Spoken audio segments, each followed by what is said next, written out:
that will be the biggest one. Yeah.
I was just explaining to Carmen before as well.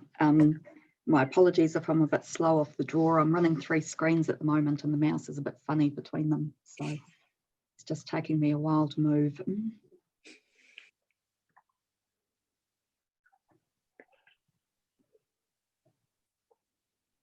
I think that's been the really interesting thing about lockdown, is really testing IT.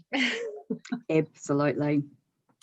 I admire you for managing 3 screens, Rebecca. You sound like Houston Space Center. Or... Yeah, I feel it a bit this morning. I have to say I've actually got 4 with the iPad next to me. So it boggles the mind.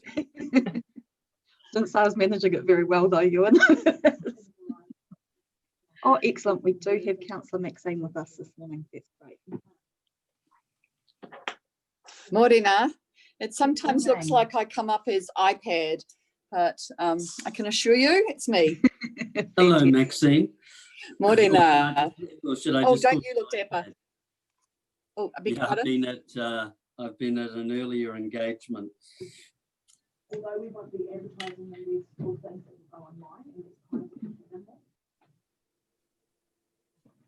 And yes, apologies. I thought that might be you, but I wanted to make sure before I just made any assumptions, that's all.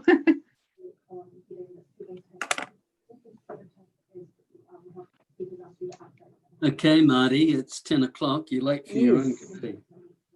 Might just call him actually, just to see where he is.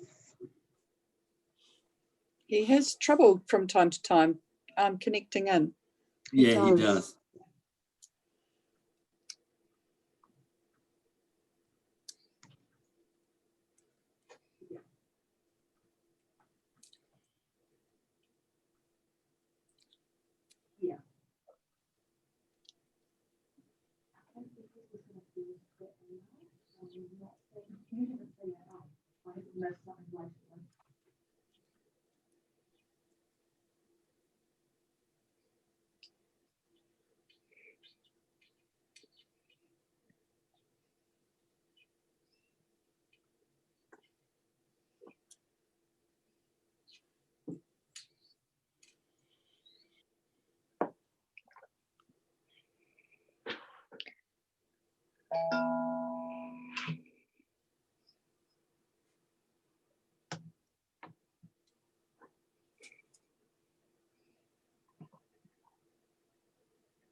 Good morning. Hey, Rob, how you doing? Good, thanks. Good. Good morning. Morning, So, Rob. I do know, Martin, that there's some construction going on next to his home, and that he was having some noise issues earlier this morning. And I'm wondering whether or not that's affecting his ability to dial in. Should we give him another couple of minutes, and if he's unable, then I'm happy to proceed as Deputy Chair. Thank heavens you've arrived, Rob and Maxine, because that gives us a quorum. I was going to be heroes, Maxine. We're heroes. Yeah, today. go finance team. Yep. Those steady, stellar finance people are are reliable. Conservative, but reliable. Well, conservative's not a crime these days. No, it's not, right. Cautious. How about cautious? Cautious. But are you cautiously optimistic? Always optimistic. Always optimistic, Ewan. I bet. I've just tried to call Councillor Martin and I can't get in touch with him, so I've just popped him a text message. He Oh, has right. just logged on as well. Like, There he is. We've also got our public forum speaker just in the waiting room.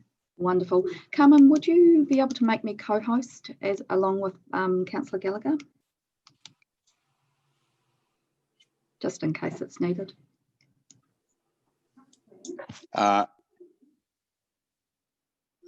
Good morning, Martin. Right, good morning. We have a quorum. I'm declaring the meeting open. I just have to, I've found because of the Zoom situation, the next door apartment is having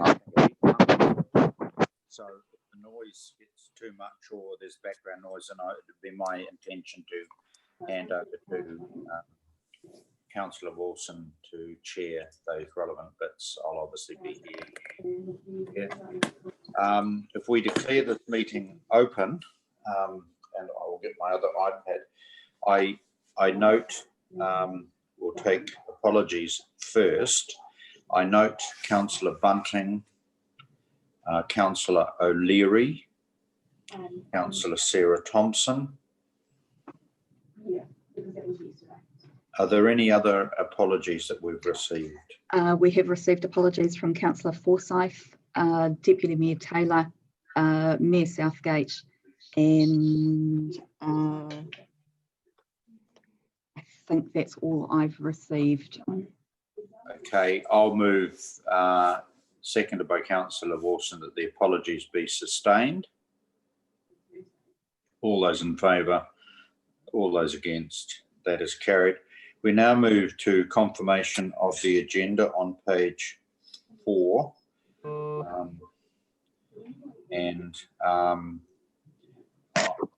Councillor Wilson moves confirmation, Councillor Van Oosten seconds. All those in favour, those to the contrary, that is carried.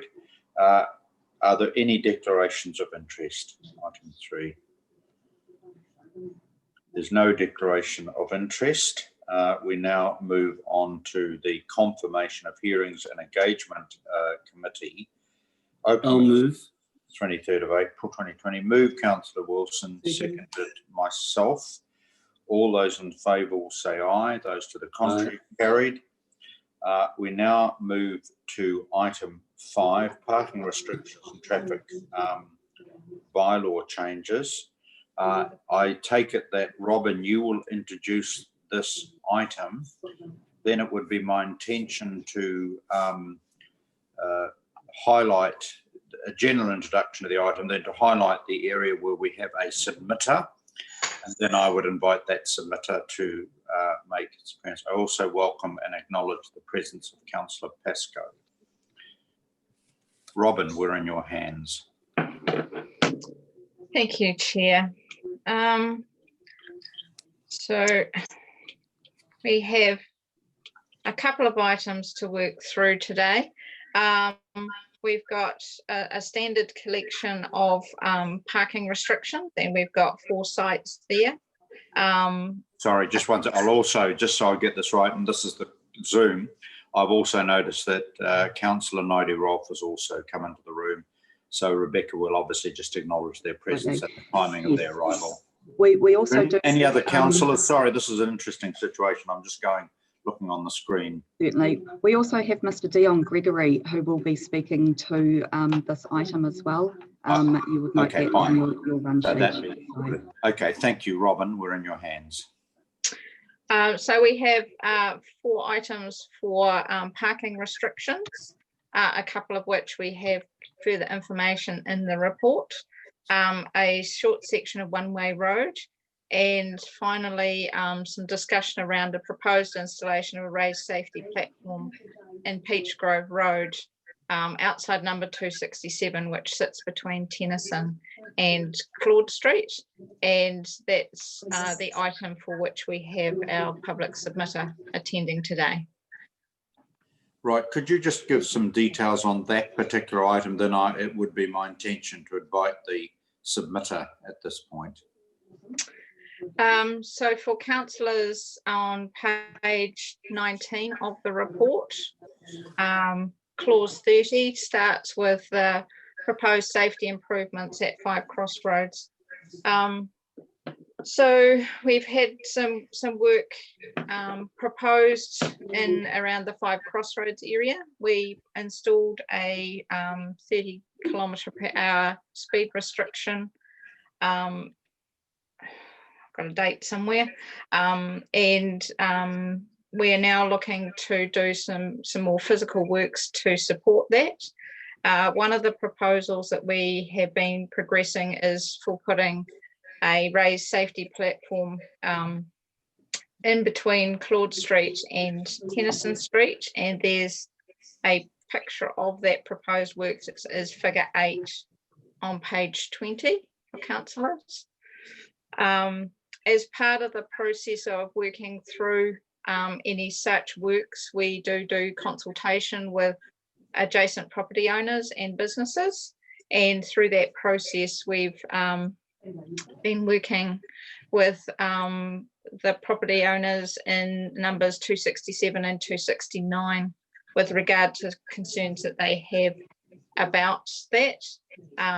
We've looked at a number of options and are making a recommendation to proceed, but we do have Jason Harrison here to talk about those discussions with the residents, and as noted earlier, we have one of the residents joining the meeting for the public forum to talk to that item.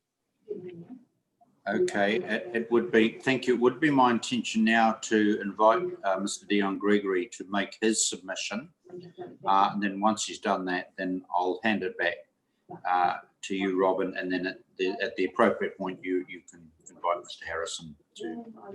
Mr. Gregory, sir, we're in your hands. You have 5 or 10 minutes to, if you would, just share your concerns. I appreciate that. Thank you very much. I don't expect it will take terribly long. So my name's Dion Gregory. I own the property at 269 Peachgrove Road, where the proposed crossing is going to go between my driveway and between my neighbour's driveway at 267. We have had the gentleman out here and have had a few conversations, and I just thought I would put my experiences and observations on the table as well.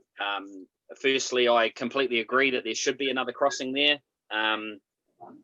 Not in the position proposed, of course, but I'll get to that.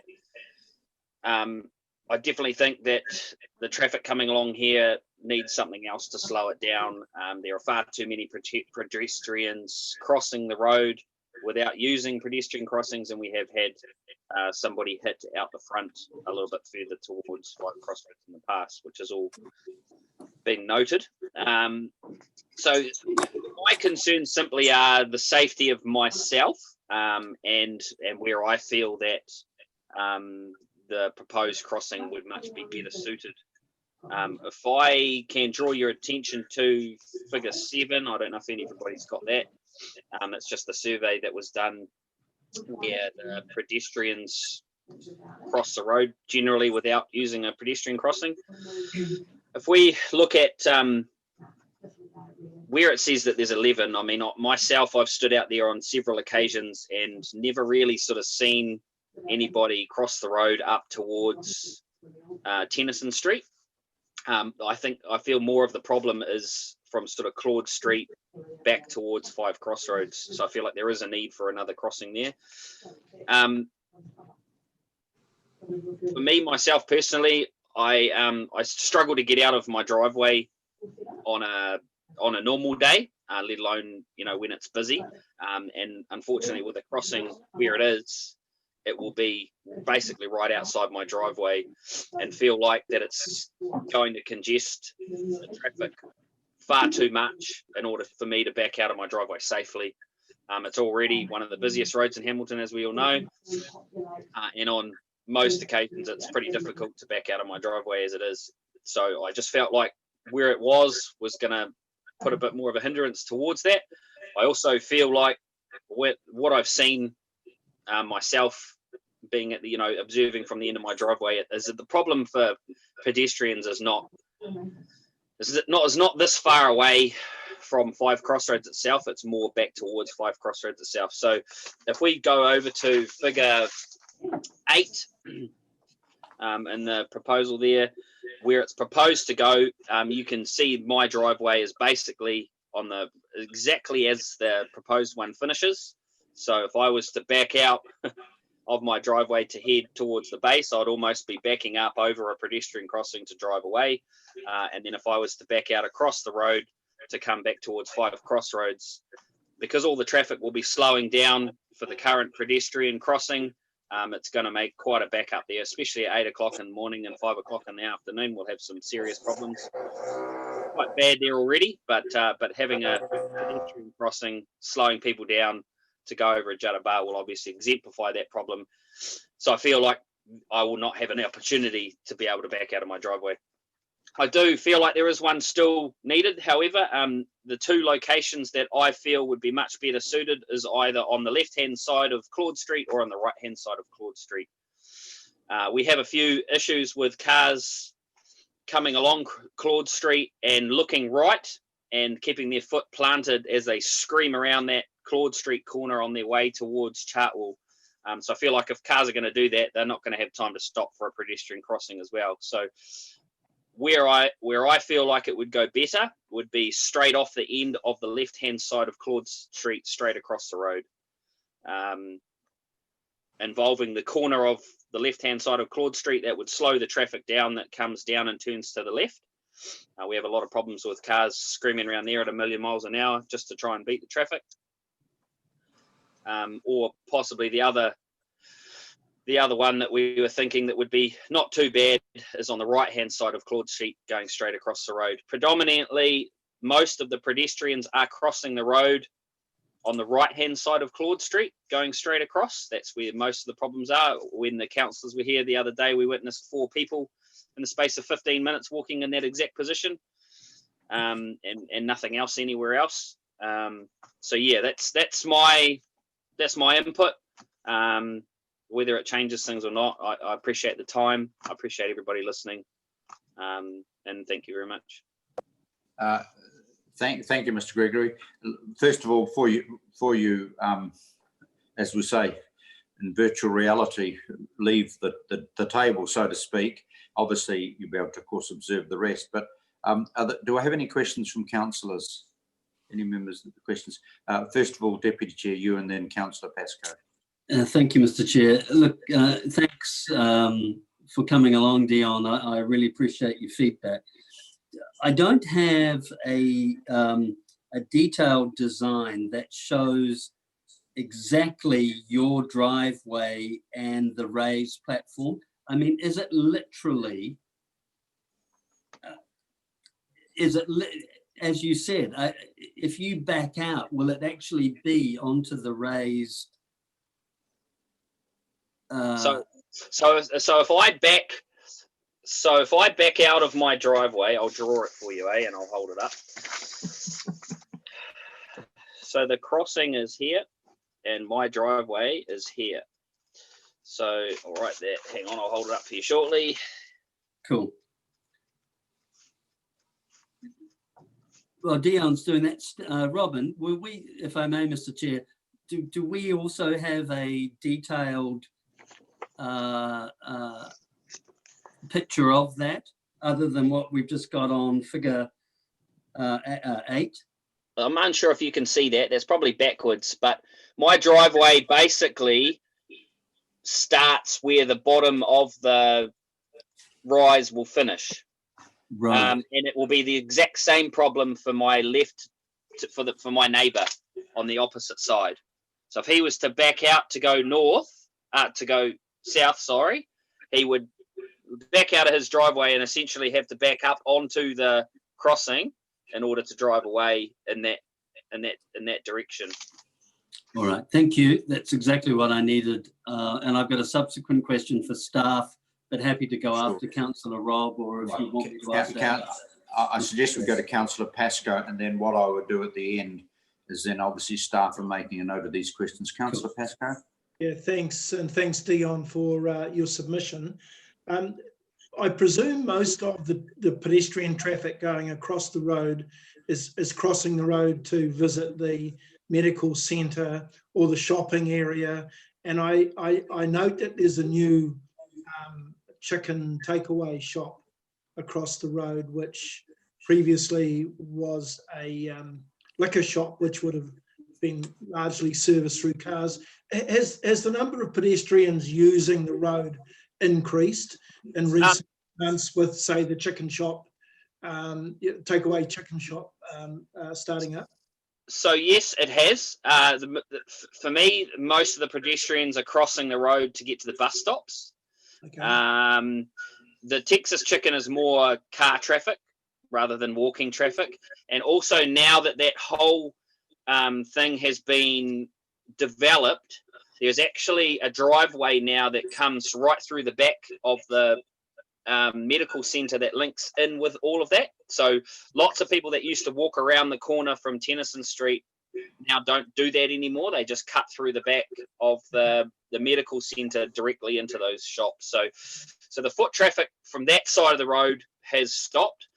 However, the foot traffic generally from this side of the road going across is generally to the bus stops. Okay, thank you. Yeah. Thanks, Chair. And I think they find it just too busy down towards the 5 Crossroads roundabout to use that one, because it's really busy down there for cars and people and stuff. So Okay. Right, I've also got a question for staff, so I'll wait until. Sorry, are there any other further questions from councillors? Dion, do you have anything else you want to add before you? I think that pretty much sums it up. So thank you for taking the time to listen to me. No, thank you, Mr. Gregory. Obviously, Rebecca will discuss with you how you can watch the rest of this meeting through live stream. While that's happening, I would now go back to Robin or Mr. Harrison. Robin, could you now respond, or Jason, could you respond to the questions? I think that, first of all, Councillor Wilson, you had questions? Yeah, look, thank you, Mr. Chair. Robin, just tell me again the design work.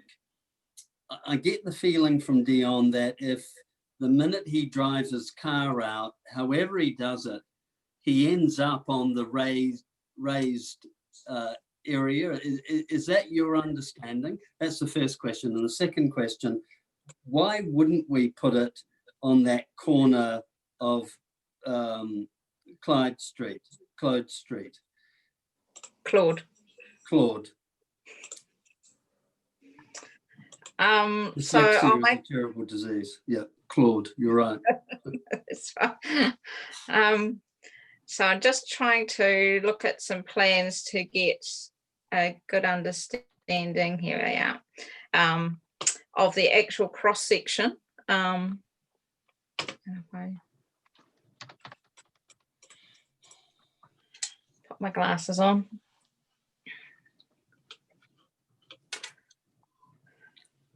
So basically the ramp is about 1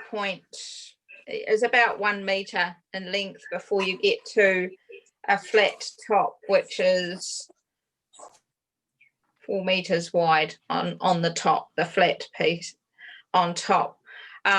So there is a short section of flat piece before you then go up that ramp, but it is likely in backing out, depending on how far they back out, that the residents will start getting up over them, up onto the ramp a little bit. In regard to the second question, the reason why we haven't gone further down, that was one of the options that we looked at, which is shown as option 1 in figure 10 on page 21. The difficulty we've got on that side on the southern side of Claude Street is working around other vehicle crossings and not ending up with the ramp literally through the middle of a vehicle crossing. but the other one is working around the bus stops that we've got there. So currently there's 2 bus stops just south of Claude Street. And if we put a raised platform there, we're concerned about where pedestrians are crossing relative to the bus being there, and the visibility that gets obscured when the bus is parked there and people are trying to cross the road. Okay, thank you.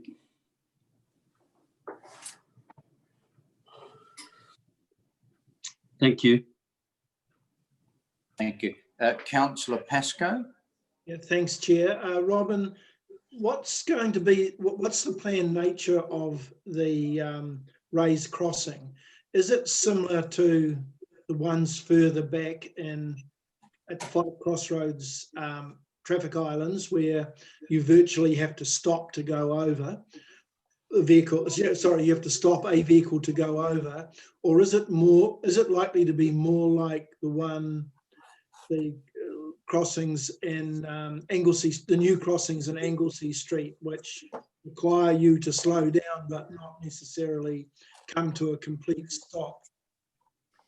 Because the reason I'm asking that is that may impact on how Mr. Gregory needs to back his car out if he's going to be going over the crossing in his motor car to get out onto the road. So the existing raised platforms in 5 Crossroads are very abrupt. The proposed one that we're putting in is more like Anglesey Bryce, but probably a better representation is what we've got in outside Allendale, or in River Road, just south of Allendale. I know that one too very well. Yeah. So the idea is that it slows traffic, but that you can get over it comfortably at sort of 30 to 40 kilometres an hour. Okay. Which you can't for the others at 5 Crossroads. Yeah. So backing out onto the lower raised platform could be a lot easier for Mr. Gregory than if it was similar to the one at 5 Crossroads. Correct. Yeah. Thank you. That's my question, Chair. Thank you. Councillor Van Ooston. Thanks, Chair. And thanks, Robin, for your explanation about the raised platform. I'm making an assumption that it is a fairly low ramp, or a slower ramp up across the top of it and then down again. And my experience is the roundabout at Te Aroha Street. Have we got some evidence of the positive impact that has had on the use of the roads for both pedestrians, cyclists and vehicles? So yes, it is going to be similar to Te Aroha Grey. We haven't gone out and actually done counts, but we have had a lot of really positive feedback. And that feedback has been from people trying to cross the roads. And one of the primary, I guess, instigators for that work was a mother who was trying to walk her children to school and wasn't at all comfortable that the kids could walk by themselves because of the difficulty crossing there. And cyclists also have found it a lot easier to use the roundabout because of the slower speeds. We've even had feedback from motorists about how that intersection works easier for them now, because prior to the works being done, there were certain approaches, certainly vehicles coming from the north coming into that roundabout had a very open and clear way, and they tended to approach at higher speeds. And so even though other vehicles may have had, in effect, a viable gap, because of the speed, they weren't able to take it.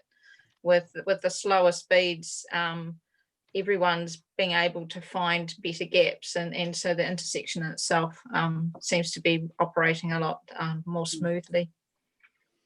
And Mr. Gregory talked about traffic volumes. Would you expect that the traffic volumes in Peach Grove Road and at Grey Street intersection were fairly similar, or would there be proportionately more at one rather than the other? I'd have to have a guess and say that they were similar. I would, and I can pop on and have a quick nosy if I need to, but I would also note that longer term we do have our Eastern Pathways Cycle Link project coming through this area. So we will be trying to provide better facilities for walking and cycling and public transport along that route, and be less car, for it to be less car dominant. Excellent. And my reading of the paper suggests that staff recommend that it be at that site so that there is a longer lead-in to the street calming, or to the speeds, and therefore a safer area from all the way from the medical centre through to the roundabout at Boundary Road. Is that the right assumption? Yes, it provides protection and lower speeds for people crossing between the bus stop and then we've got the other facilities further in, so correct. Okay, yeah. Thank you, Chair. That's all. Thank you. Councillor Naidu-Rov. Thank you, Chair. Robin, on figure 7, those numbers with the coloured lines, is that the number of people crossing? Correct. So I'm just trying to get my head around this. I've quickly added up the numbers at each point. I've got 36, 31, 32, and then the bottom one is 50. So by recommending the crossing as the report suggests, would that achieve, like it's the furthest away from the largest number? So, I mean, with people's behavior, I guess you can't really tell, but wouldn't people still cross where they're crossing? I mean, if you're having to walk further and then possibly cross Claude Street again. Yes, I mean, what are we trying to achieve and yeah. achieve that? Yes, I understand the question. So the higher numbers are reflective of where the bus stop is. And as I outlined earlier, while we looked at that location, there is the difficulty about when the bus is parked there, how you people see around it, and then ending up with a situation where people step out behind a bus and get caught by a vehicle coming through. The works include tightening up Claude Street intersection and putting in a refuge island there, and that's shown in figure 8. So that's the blue island in the middle of Claude Street, and just tightening up those corners so that the speeds decrease. I guess further to what Councillor Maxine was outlining earlier, this is about creating an area that has those lower speeds. While some people, it will work exactly where some people want, some people will have to walk a little bit further, excuse me. But it's about creating that general area. Excuse me. So sorry, I've got a frog. So yeah, it's about creating that wider area where we've got those lower speeds. So people will still cross. People don't necessarily walk that little bit extra, but people who, for example, have walking frames or wheelchairs and that sort of thing will find this a lot easier, because it's got that at grade. It doesn't require them to go down through the gutter, which requires not only balance and careful negotiation down through that, but also means that they go very slowly and then can't actually get across the road quite so quickly, so have to find bigger gaps in the traffic. But I think overall it's about creating that bigger zone that has the lower speeds is what we're aiming. All right, and then coming back to the the crossing close to the bus stops and the not seeing the bus, not seeing the pedestrian, pedestrian not seeing the bus type scenario. How would it compare to the first one that comes to mind is the pedestrian crossing across the bus stops at Hukanui Road, opposite the Countdown, Hukanui and Thomas. Near that roundabout, there's a crossing that links the two bus stops. I'm just trying to put it in context. That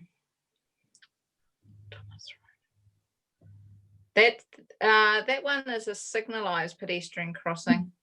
So that pedestrian has the ability to stop the traffic before they cross. Is that the one you're thinking about? That's Yes. right. Yes. So they actually have the ability to stop the traffic, whereas in this location, our concern is that the bus is stopped and people might get off the bus and then go round the back and try and cross, and that they can't actually see the cars that are coming through, and the cars can't see them about to cross. Yeah. All right. Thank you, Robin. Thank you, Chair. Thank you. Are there any other, looking at the electronic thing, there were two hands raised. Councillor Van Oosthuizen, I don't think you had any further questions, did you? Oh, you do, right, you do, right. Councillor Van Oosthuizen. Oh, yes, actually just one really simple last question. The two raised platforms have the effect of potentially slowing the traffic between them. Is there any intention to formalise that with a lower speed zone at all, Robin? So we have already got a 30k speed restriction in that section. So the 30k starts at Tennyson.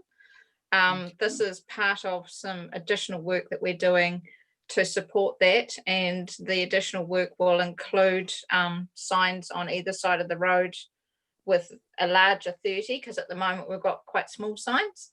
And so we'll have signs either side on all approaches to 5 Crossroads with that 30, and some marking on the road as well. Do we have, I've seen from time to time, a trailer with your number on it and how fast you're going with the radar, etc. Do we use that kind of thing to help people understand their speeds? And also, is it patrolled at all by the local police traffic area? So yes, we do have the speed trailers, and we pop them around all over the city, and they respond to the various requests that we have from the community for that. With regard to enforcement, if we have a speed issue and we've got evidence of that, we can certainly talk to the police. I guess, they have limited resources, and what we're trying to do is create the right sort of environment, a permanent environment where it is sort of self-regulating to a large degree. Thanks, that's all. Thank you, Chair. Okay, Councillor Wilson. Yeah, thanks, Chair Martin. Robin, look, just one further question on figure 8.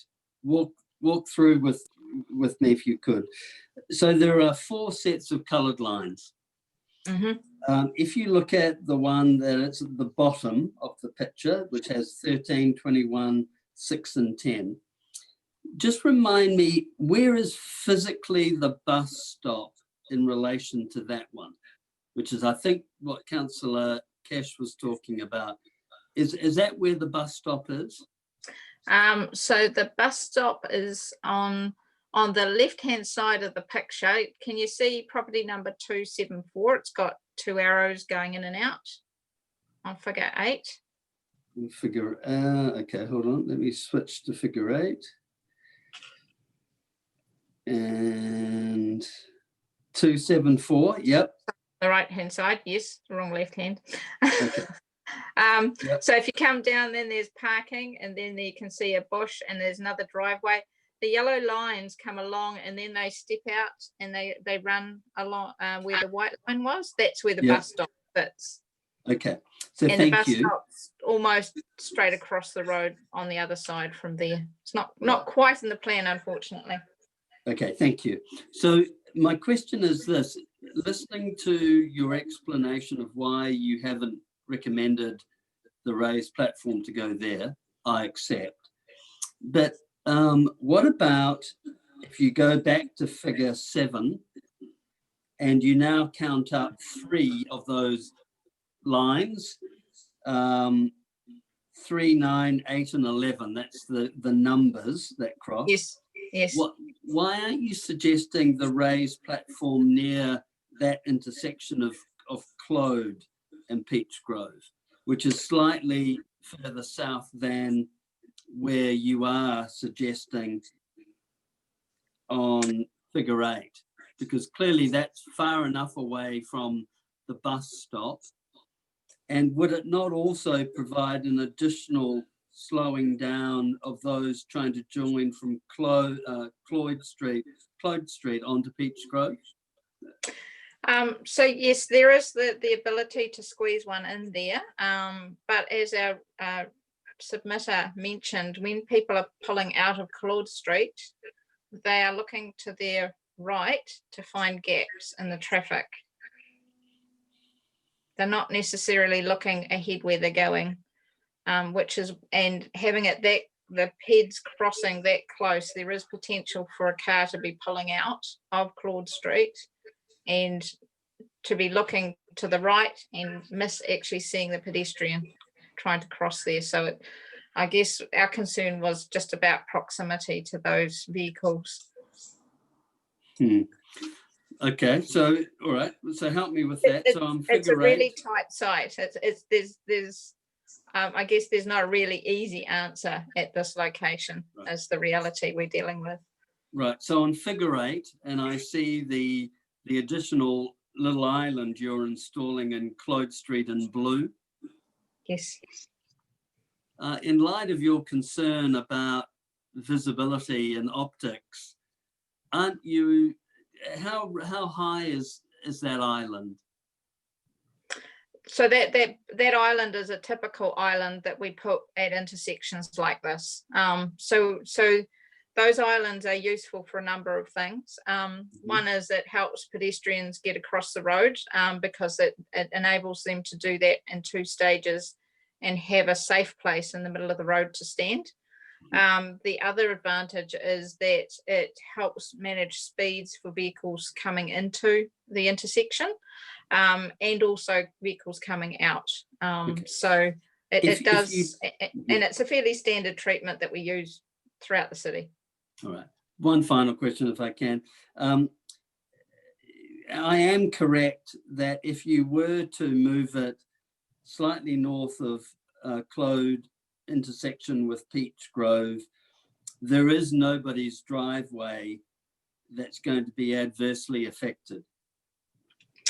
The property number 267 is likely to still, when they back out to head north, because their vehicle entrance is on the southern boundary. So they're still going to have the issue that's been raised by number 269 as far as backing out.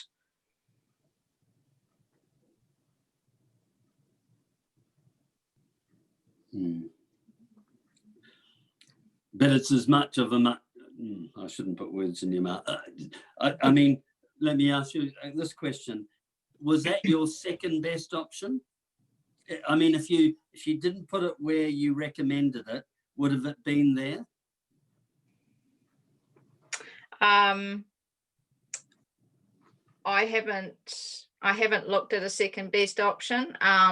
My concern would still be those left turning vehicles out of Claude Street. So I'd probably want to do a little bit more work on that one before I was comfortable to say that was my second best option. Okay, I'm wondering if we could, if you like, freeze frame there. And then I would suggest that once we've gone, we then hand over to you, Robin, to give the report of all the other recommendations, which, subject to questioning from the members, may be fairly straightforward. We will quarantine this particular crossing, And then my suggestion is at the end of the meeting, when we're about to prepare to move, I suspect the other recommendations, we separate this one out, and then prior to the final recommendation, we determine whether we want to sit again or whether we're going to send you away to do some further work. And that also gives members an opportunity for further questions right at the very beginning. So if that's acceptable to the other members, okay, Robin, I think what I now suggest is you and Jason present your comprehensive series of recommendations and give us any relevant background. Thank you, Chair. So for the rest of the report, they're fairly standard items. We have on page 15 some details about a request that we've been dealing with in Vialoo Street, whereby that's a new development site with residential on top and some commercial activity on the bottom. We had been asked by the property owner to put some time restricted parking there, and when we did the consultation, we had an objection from one of the residents. We've tried to come up with a compromise which looks at half the length being time restricted and the other half remaining unlimited. We have tried, so the business owner's not that happy about it.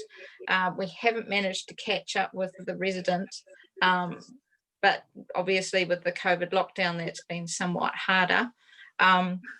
So as a compromise, I'm suggesting at this stage that we go with the half of the length at the time restricted and leave half unrestricted. So that kind of provides a solution for both the businessman and the resident. And this is something that we can come back and look at again once we've got it in place and operational and see how it goes. Is that seven, the P30, have I got this right, on the right, is that the 7 days a week, or is it Monday to Saturday, Monday to Friday, certain, time restrictions? Monday through Saturday, yes. And what times during the day? 8 a.m. till 6 p.m. Right, got it. Standard 8, because obviously, so 8 a.m. to 6 p.m. it's P30. After 6 it's not. Prior to 8 it's not. All day Sunday it's not. That's the summary. Mm-hmm. Yeah. Okay. Thank you. Right. So carry on, Robin. So that's the first one, and the second one was just some information about a couple of car parks that we're looking to have removed in Hood Street. That would be taken. Can you just give us the page reference? Sorry. So we are now on page 17. Right. Figure 4 is probably the easiest to look at, which is a visual of the proposed hotel. This is still working through the consent process, but it's recommended that we deal with the local government restrictions as early in that process as possible. So there's 2 car parks proposed to be removed there. And staff are supportive of that change. It will enable the existing vehicle crossing, which is shown in figure 5, to be removed, and we can then look at doing some other street calming measures in that area as part of the Central City Plan development. Longer term, we do have the Central City shuttle bus ceasing its operations, so there is potential for the bus stop that's shown outside the Knox Street car park to also be removed and put back into car park. So we're happy to support that change. And finally, there's a short section of one-way road which we're proposing in Tower Street. It basically just is to manage the vehicles coming out of Tower Street so that they use the western entrances, which is well set up, rather than the eastern one where we have had a few close calls. So we've been working with NZTA because Kahikatea is a state highway, been working with them on that. And I guess for the the residents at number 13, they are considered to be vehicles that are authorised to come in that short section. So it's not stopping them in any way accessing their property. And that's, So just clarify, if I'm driving, so I've got this right, I'm driving along Kaikatea Drive and I want to enter Tawa Street on the left-hand side of I can do the left turn. in, yes, you can go in. Yes. But if I'm to go out, then I need to go further down where there's the ordinary intersection. Is that correct? Correct. Yes. Yeah, fine. And just help me here. The people, residents of 13, they'd be expected, obviously, just to do this. Yeah. How does that? Yes. So basically, while it's one way except authorised vehicles. So we're saying that they can come. If you look at the picture on page figure 6. So they can come up Tawa Street towards us and still get into their property. We're not restricting their access at all. But when they go to leave, we'd obviously like them to go back down and use the major intersection, which is better set up for safety reasons. Right. Okay. Thank you. Any questions on that? Okay, Robin, carry on. Councillor Ewan's got one. Sorry, Marty. Oh, sorry. Yeah, sorry, Ewan. That's all right. Just Viola Street. Viola. Remind me. Sorry? Viola. Viola. My God, I'm having a really good, and I've got no excuse. I've got my glasses on. I am looking at it in my little iPhone. Maybe that's my excuse. Yeah, very good. Who's parking? Are they commuters that are coming in, are using the free park?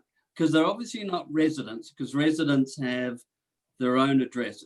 I shouldn't be telling you who they are. You tell me, who's parking there? So the idea of the proposed P30 was to ensure that the businesses had some parking there. The parking is likely to be used by commuters in the general area, and also, because there are quite a few other businesses, commercial businesses in that area, offices and that sort of thing. But did I misunderstand? I thought you'd said that in your feedback, the businesses aren't happy. Are they not happy that you're not allocating the entire space for 30 minutes? Yes. Right. And tell me 30 minutes, is that just a standard or as opposed to an hour? Like 30 is an hour. The 30 was what was requested by the businesses. Okay. All right. And the one submitter who was uncomfortable, they lived in the building? Correct. Right. Okay. Thank you. Thank you. Councillor Van Oosten. Thank you. Look, I've got a couple of questions. One, Viola, and taking up that point, do we have an understanding about the nature of the objection from the resident? I guess that they saw it as parking for visitors and those sorts of people. Yeah, as I said, we've had difficulty getting hold of them again, and that's largely been due to COVID, because normally we would pop in and visit them and have a chat out on the road just to make sure that we understood. And it's one that it's kind of, because it's got caught up in that COVID, it's taken such a long time, and I felt that it was worth raising with councillors to see if we could at least make some progress on it, and enable those commercial businesses to have a section of restricted parking operational in the shorter term. Yeah. And in terms of the use of it currently, and the assumption that it is probably by workers for their day parking around there, the availability of a car park for a visitor, might be pretty limited also, but that in fact a 30-minute visit is probably a bit too short and that, you know, I acknowledge Councillor Wilson's question about the 1 hour rather than the 30 minutes. Is it that the businesses expect people to drop in? What kind of businesses are in there? Are they? I think they're still trying to attract. I think they're still tenants, trying to right. attract tenants. There is a cafe further down. Yeah. Mm. Yeah, you're If right. that I helps. know that cafe. Okay, thank you, Robin. That helps. And then go back to Tower Street. I know that little area, and I feel for the people at number 13. Is there adequate space across that road to safely allow someone coming in from the east and for them to be coming up and into their driveway approaching from the west? I mean, it looks Yeah. quite narrow. Yeah. Well, it is. The width is currently 2-way, so there's plenty of room. Okay. We're not changing the road physically. It's just that small restriction. It's an area that was looked at quite a lot when we did the cycle route through there, and we looked at changing it quite significantly. But yeah, all we're looking at is that small restriction. It's not going to be highly enforced or any of those sorts of things. It's really just trying to really indicate to people that the preference is for them to be accessing on the western intersection. And you'll put up appropriate signage, you know, no right turn or whatever the signage needs to be. It looks like a completely inappropriate way to be making a turn out of anyway. Yes. Certainly a right-hand turn would be, wow, scary. Thank you, Chair, that's all. Are there any other further questions on this? Robin, is there anything else further you want to now, other recommendations? No, I think that covers all the recommendations. The other two are just very standard ones in that report. Now, obviously, if I can, we've got the staff recommendation item 2, and as I understand it, unless anyone raised their hand now, things are very straightforward from A to C, and the exception is item D. And I'm wondering, so I'm going to make the assumption that A to C, in a minute I can move, Councillor Wilson can second, but let's go to D. I'm open now to members to suggest what course of action we want on D at this point in terms of further work to be done. Do members have a view? Councillor Cash. I would just be interested in looking at table 1 with the alternative solutions. I'd be interested in the costings around relocating one of the bus stops. Is that a cost that would be met by HPC, or is it the regional council, or do we have any costing? Cost. So the cost, I guess, is quite minimal because it's just paint. That is something that Hamilton City does. But in saying that, it is hard to find good locations for bus stops. And if we relocated, it would be about trying to find an alternate location. And so trying to find a safe alternate then becomes the issue that we have for that. So it's not as easy as just moving it a couple of meters down the road? No, unfortunately not, no. Councillor Pascoe. Sorry, yeah, a follow on from Councillor Kesh's relocating the bus stop. If you go north of Tennyson Street, the road's quite straight there. Would it be safer both for pedestrians crossing roads and for the bus to pull in and out to actually relocate the bus stop back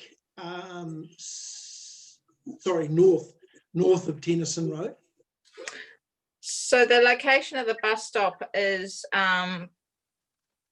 involves a couple of components. One is trying to get regular spacing on the route.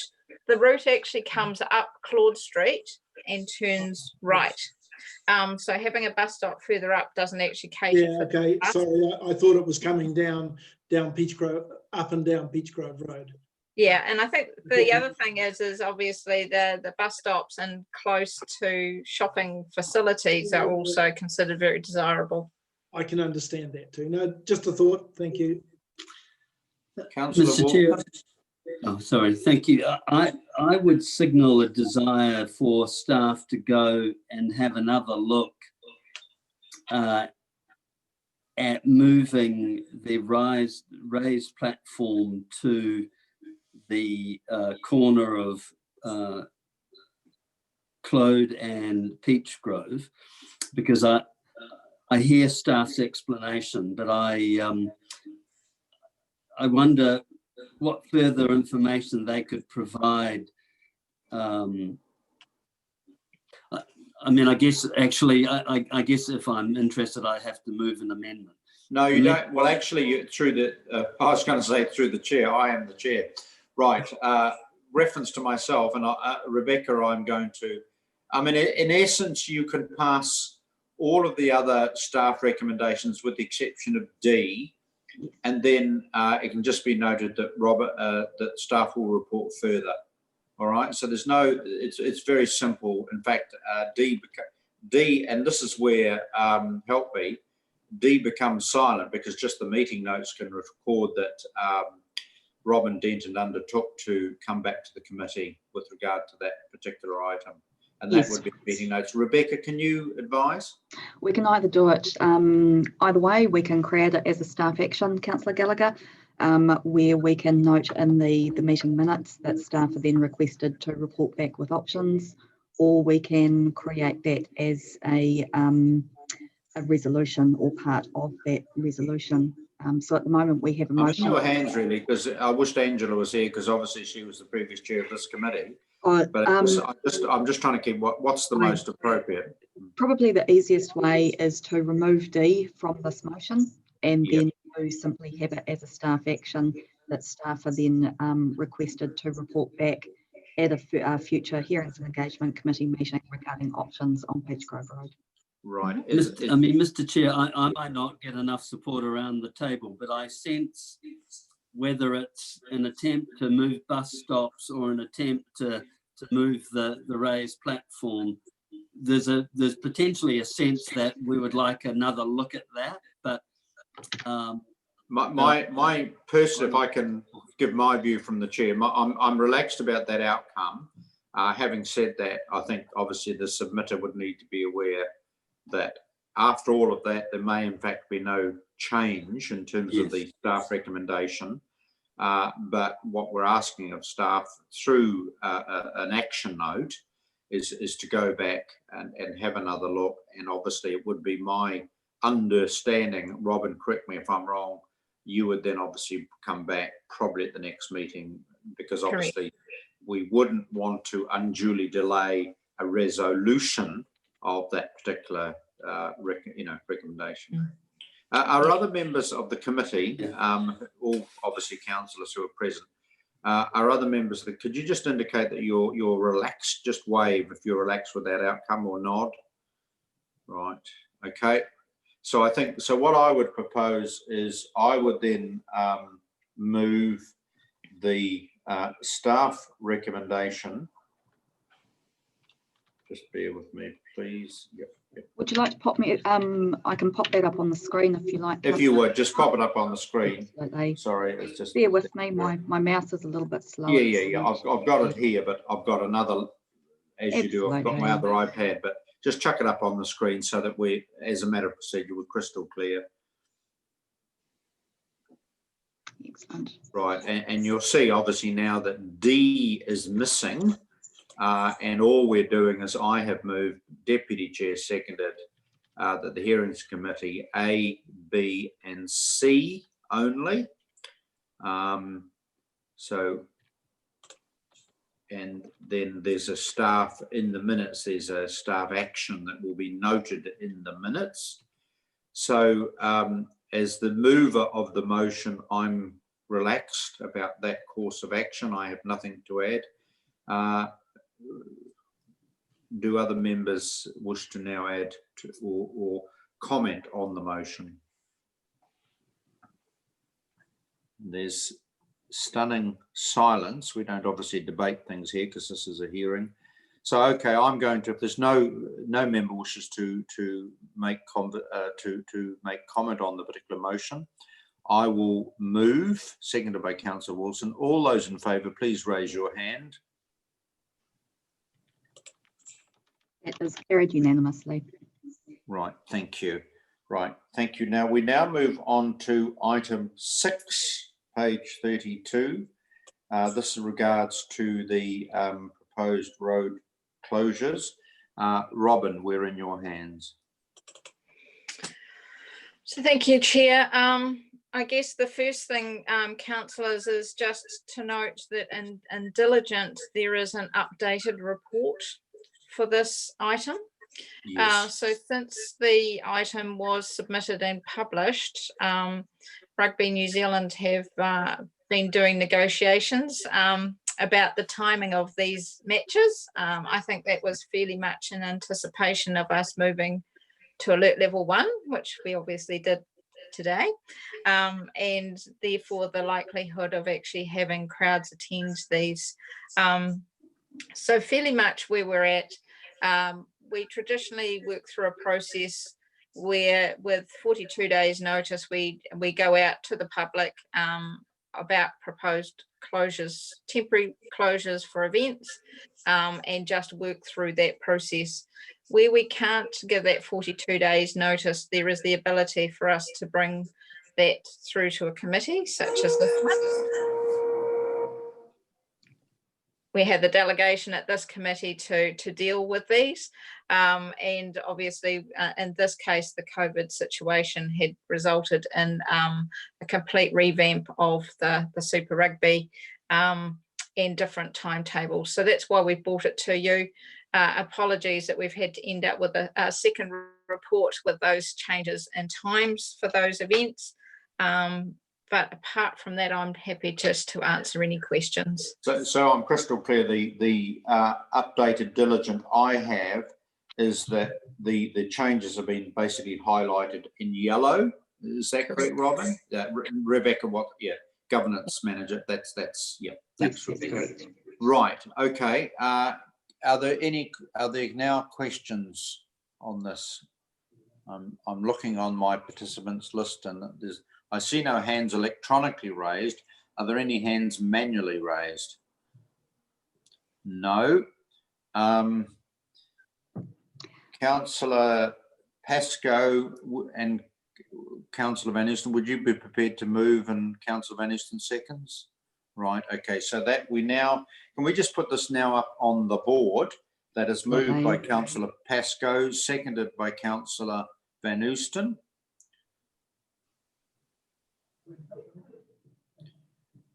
Right. Sorry, it's a little bit slow. Rebecca, I wonder just if you could take out those crossed out numbers. Is that possible, so that there's no doubt at all about what those times will be? Absolutely.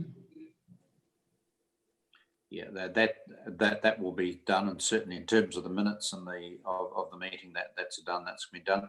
Are there any other, while Rebecca's doing that, Robin, you have nothing really to add. This seems to be fairly straightforward procedure. Have I got that correct, Robin? Yes, that's correct. Yes. Any questions or comment from members? Right. If there are none, we're just waiting for those amendments to be done, and then when that is done, I'll put the motion. So we're sorry, I'm trying to manipulate the PDF. It's not working. I regret asking that now. Apologies, Councillor Van Easton. I think it's crystal clear what we're moving. Obviously, the minutes of the meeting We'll record the clean minutes. We'll have Absolutely. removed the items that have been crossed out, obviously. And Absolutely. so basically, in summary, the key days are on Saturday, the 20th of June. We're moving from 5:05 p.m. to 10 p.m. Sunday, the 15th of July, we're moving between 1:35 p.m. and 6:45 p.m. Sunday, the 19th of July, we're moving between 1:35 p.m. and 6:45 p.m. And Saturday, the 1st of August, we're between 5:05 and 10 p.m. That is correct, isn't it, Rebecca? Yes, Right, that is so correct, Robin. So is there any discussion on the motion moved by Councillor Pascoe, seconded by Councillor Van Easton, before I put that? If there is none, all those in favour, please raise your hands. Those to the contrary? That is carried unanimously. Thank you. Right, I don't believe there's any further items for this particular, on this particular agenda for this particular session of hearings and engagement. Thank you to our staff team and council colleagues for your joint attendance, and I will now formally close the meeting. Many thank yous. Thanks, everybody. See Thank ya. you. Thanks, everyone. Okay. Have a good day.